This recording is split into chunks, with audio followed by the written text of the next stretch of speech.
Hello everyone, আসসালামু আলাইকুম। Welcome back to my channel. গত পর্বে আপনাদের সাথে টুটি ফ্রুটির রেসিপি শেয়ার করেছিলাম, আর সেই টুটি ফ্রুটি ব্যবহার করে আজকে আপনাদের সাথে শেয়ার করব বেকারি স্টাইলে ফ্রুট কেকের রেসিপি। সহজ এবং পারফেক্টভাবে এই কেকের রেসিপিটা আপনাদের সাথে শেয়ার করেছি।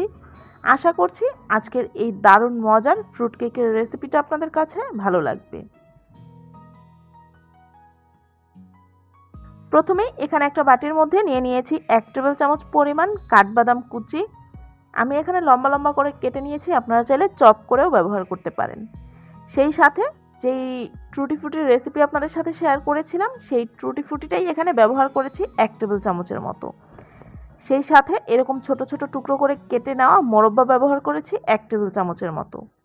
ময়দা দিয়ে দিয়েছি 1 টেবিল চামচ। এখন এই সব কিছু খুব সুন্দর মতো একসাথে মিশিয়ে নিচ্ছি।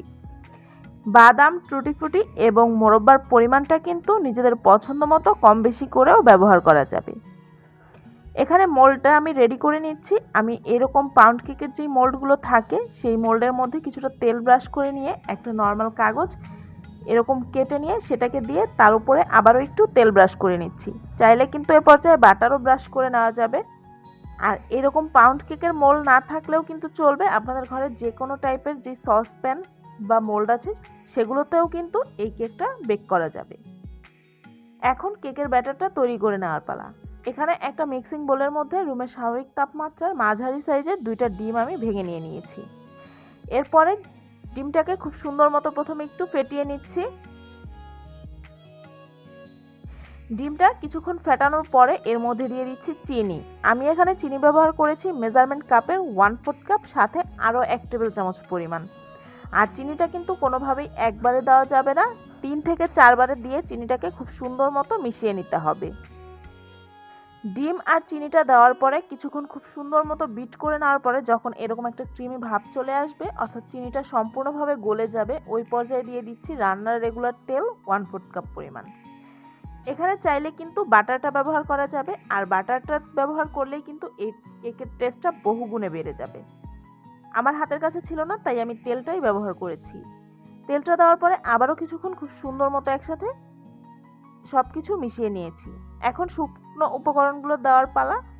একটা স্ট্রেনারের মধ্যে নিয়ে নিয়েছি মেজারমেন্ট কাপের 1/2 কাপ পরিমাণ ময়দা, দিয়ে দিয়েছি 1 চা চামচ পরিমাণ বেকিং পাউডার, সেই সাথে 1 টেবিল চামচ পরিমাণ কর্নফ্লাওয়ার।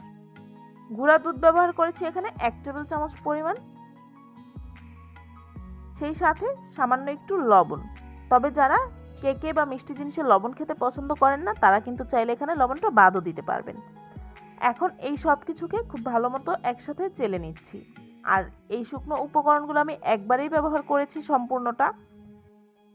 এখন সব কিছুকে খুব ভালো করে মেশাতে হবে, যাতে করে এর মধ্যে কোনো রকমের লাম্পস না থাকে, এরকম মসৃণ একটা ব্যাটার তৈরি হয়। এরপরে এর মধ্যে সেই আগে যেই ফ্রুটগুলোতে ময়দার কোটিং করে রেখেছিলাম সেগুলো এর মধ্যে দিয়ে দিচ্ছি। আর দেওয়ার পরে এগুলোকে মিশিয়ে নিচ্ছি। হ্যান্ডউইচকে মেশাতে একটু অসুবিধা হচ্ছিল, তাই আমি একটা স্প্যাচুলার সাহায্যে সব কিছুকে খুব সুন্দর মতো একসাথে মিশিয়ে নিয়েছি।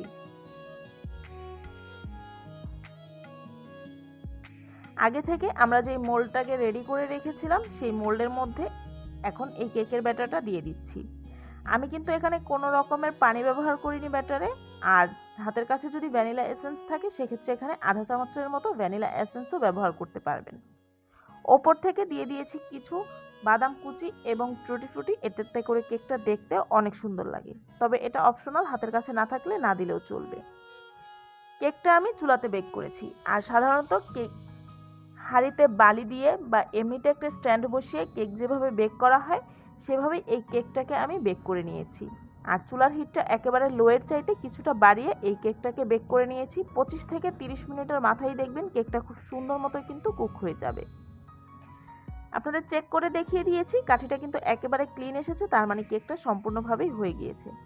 এখন এটাকে মোল্ড আউট করে নিচ্ছি।